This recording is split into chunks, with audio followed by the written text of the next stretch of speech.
안녕하십니까, 아침 한기입니다. 이번 편은 북한이 지난 22년 1월 11일 극초음속 미사일을 발사했다고 주장한 당일 동해에 죽음의 백조라고 불리우는 미 공군 폭격기와 일본 항공자위대 스텔스 전투기 등이 진입했던 것이 뒤늦게 확인이 되었습니다. 조금 더 일찍 파악을 했어야 되는 사안인데 늦어서 시청자 여러분께 좀 죄송하고 양해를 구합니다. 이와 같은 사실은 미 태평양 공군과 미 전략사령부, 그 다음에 일본 방위성 통합망료 간부와 일본 항공자위대가 2022년 1월 14일 각각 공개한 자료로 확인된 사항입니다. 일본 통합망료 간부의 1월 14일자 보도 자료에 따르면 지난 1월 11일 항공자위대 소속의 F-35A 전투기 2대, F-15J 전투기 2대, F-2 전투기 2대와 미 공군 B-1B 랜서 폭격기가 동해로 진입하여 연합훈련을 실시했다고 밝히고 있습니다. 동일한 내용을 미국의 전략사령부와 미 태평양 공군이 같이 공개를 했는데, 미국 쪽에서는 구체적인 내용은 공개를 하지 않고 관련 사진만 간략하게 SNS를 통해서 공개를 했습니다. 일본 방위성은 이 연합훈련이 미일 동맹의 억지력과 유사시 발생하는 상황에 대한 대처 능력의 강화를 위한 목적으로 실시된 훈련이다라고 강조를 했고요. 반면에 미 공군은 특히 전략사령부는 장거리 타격 능력의 실증과 폭격기 임무부대 BTF라고 합니다. BTF의 작전 수행을 했다라고 발표를 해서 약간의 차이가 좀 있는데, 일본은 통상적으로 실질적인 작전을 항상 연습이라고 훈련이라고 이제 표현을 하는 것이 일본의 통상적인 표현이고요. 미 공군이 표현을 한 작전 수행이 맞는 것 같습니다. 훈련 공역, 즉 작전을 실시한 공역은 동해와 일본 아오모리현 미사와에 있는 동쪽 태평양 공역이라고 공개를 했습니다. 이 작전에 참가한 부대는 미사와 기지에 주둔을 하는 항공자위대 제3항공단, 우리 대한민국 공군 편제로 치면 비행단입니다. 소속의 제 F-35 스텔스 전투기, 그 다음에 고마츠 기지에 주둔을 하는 제6 항공단 소속의 F-15J 전투기. 이 고마츠 기지는 일본의 항공자위대 중에 동해 쪽에 배치되어 있는 유일한 전투비행단입니다. 그 다음에 태평양 쪽에 배치되어 있는 히아쿠리 기지에 주둔을 하는 제7 항공단 소속의 F-2 전투기가 동원이 되었습니다. 미 공군에서는 텍사스주에 주둔을 하는 제7 폭격 비행단 이하 제9 폭격 비행대의 B-1B 랜서 폭격기 2대가 참가를 했습니다. 미국 쪽에서는 구체적으로 참가한 부대를 공개하지 않았지만, 공개된 사진에 분석을 해보면 수직 미익의 부대 소속을 나타내는 테일 코드, 이 수직 미익의 어떤 이 인식 표가 있는데요. 그 표를 분석을 해보면 제9 폭격 비행대입니다. 일본은 훈련의 항목을 이제 간략하게 공개를 했는데, 요격 전투 훈련과 편대 비행 훈련을 실시했다라고 통합망료 간부는 공개를 했습니다. 그런데 이 요격 전투훈련이라는 이 단어는 지난 4년 동안 미국과 일본 항공자유대가 실시를 한 BTF 훈련에서 처음 사용되는 단어입니다.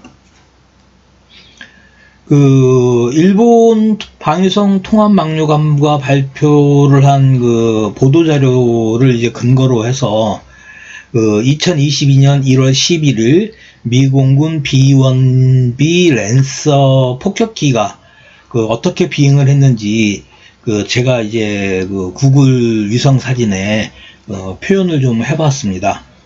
그래서 텍사스를 출발을 했기 때문에 하와이를 거쳐서 괌에 도착을 했을 거고요.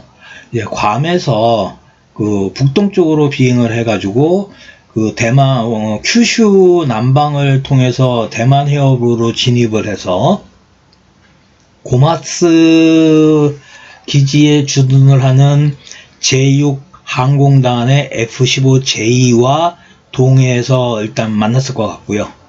그러고 나서 이제 북동쪽으로 계속 비행을 하면서 미사와 기지에서 주둔을 하는 F-35A가 합류를 했을 것으로 이제 판단을 합니다. 그 다음에 이제 태평양 쪽에 주둔을 하는 히아쿠리의 제7 항공단 소속의 F-2 전투기는 일본 열도를 관통을 해서 동해 쪽으로 넘어온 것으로 판단이 됩니다. 나중에 설명을 드리겠지만 지금 말씀을 드린 이 루트는 과거에 이 문재인 정권 이전에 대한민국 한반도에 전개가 되던 B-1B 폭격기의 진입 항로와 동일합니다. 지금 이제 나오는 화면이 방금 전에 제가 이제 설명을 드린 그 부분입니다. 흰색 화살표로 표시를 한 것이 B-1B 랜서 폭격기의 진입 경로이고요. 이제 아시는 분은 아시겠지만 미국의 이제 B-1B 폭격기를 운영을 하는 폭격 비행단이 두 개가 있는데 28 폭격 비행단하고 제7 폭격 비행단이 있습니다. 그래서 28 폭격 비행단은 사우스 다코타에 주둔을 하고 7 폭격 비행단이 텍사스에 주둔을 합니다. 그래서 이제 사우스 다코타에서 출발을 한 28 폭격 비행단 같은 경우에는 알래스카로 올라가서 알루션 열도를 타고 내려와서 일본 열도를 관통을 한 후에 오키나와 남방까지 내려간 다음에 괌을 거쳐서 하와이, 그다음에 미 본토로 돌아가는 것이 지난 4년 동안 미국이 실시를 한 BTF의 아주 통상적인 비행 항로입니다. 그런데 이번에 텍사스를 출발을 했기 때문에 반대 방향으로 들어온 것 같습니다. 미국과 일본이 공개한 내용 중에 정말 중요한 내용이 한 가지가 이제 빠져 있습니다. 미 공군 폭격기와 항공자유대의 전투기가 동해로 진입한 시간이 누락이 되어 있습니다. 이 부분은 조금 이따 다시 한번 거론을 하겠습니다. 그래서 이제 이 내용을 좀 이해하시기 위해서 참고 사항이 좀 필요가 한데요.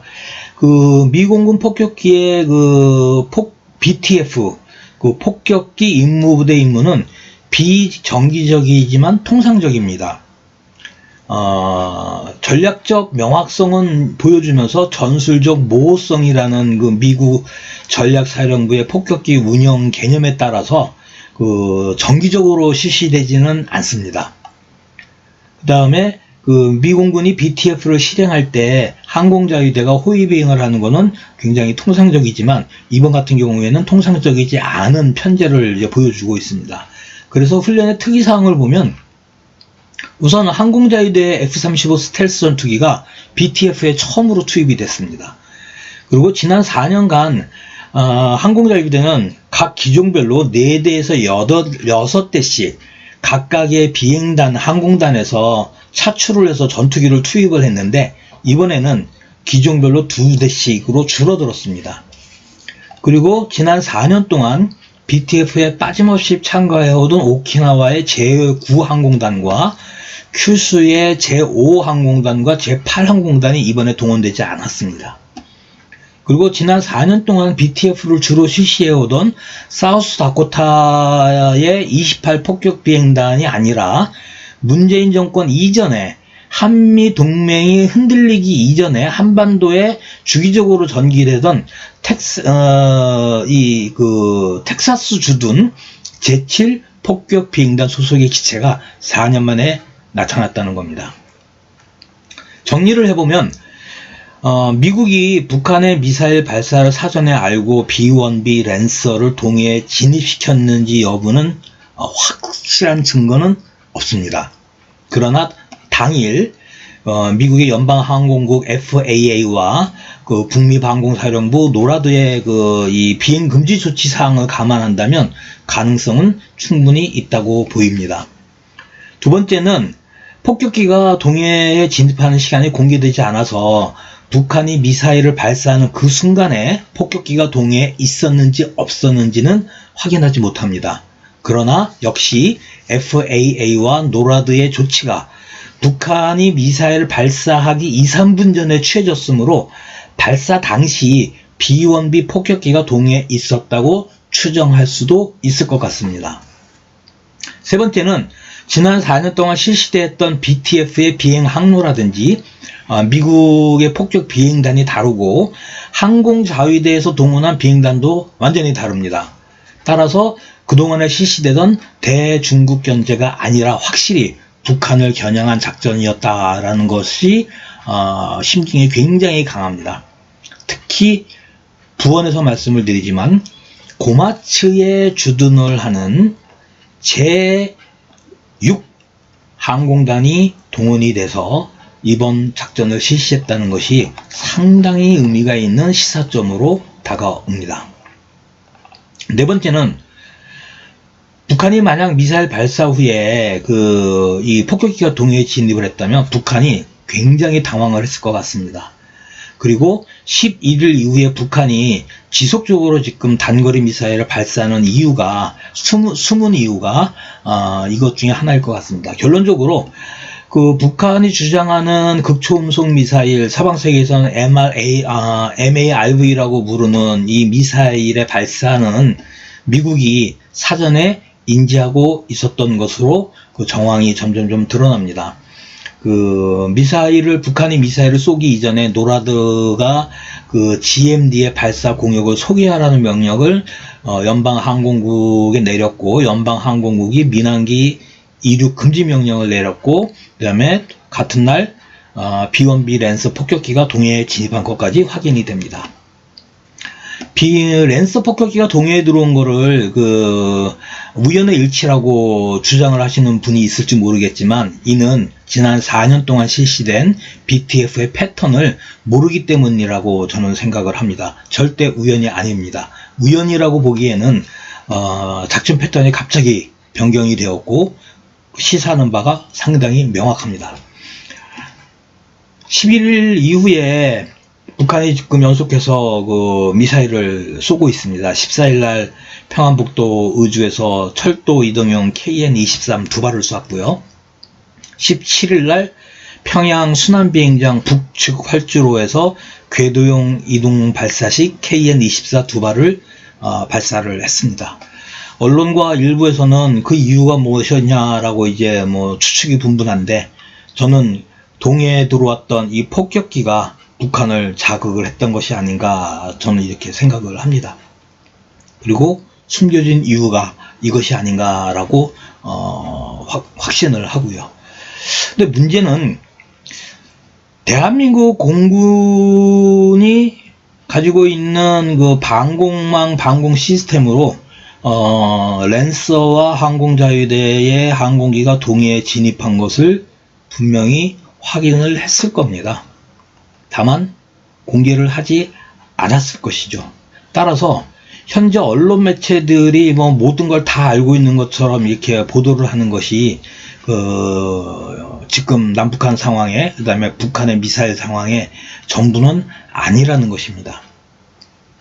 본인의 추론이 맞다면 지난 4년 동안 현 정권의 국방정책은 아주 신랄하고 통렬하고 거칠게 비난을 받아야 될 것 같습니다. 우리의 안보 상황에 일본 항공자위대가 미국과 연합작전을 수행을 했기 때문입니다. 오늘은 여기까지 하겠습니다. 날씨가 추운데 건강에 유의하시기 바랍니다. 감사합니다.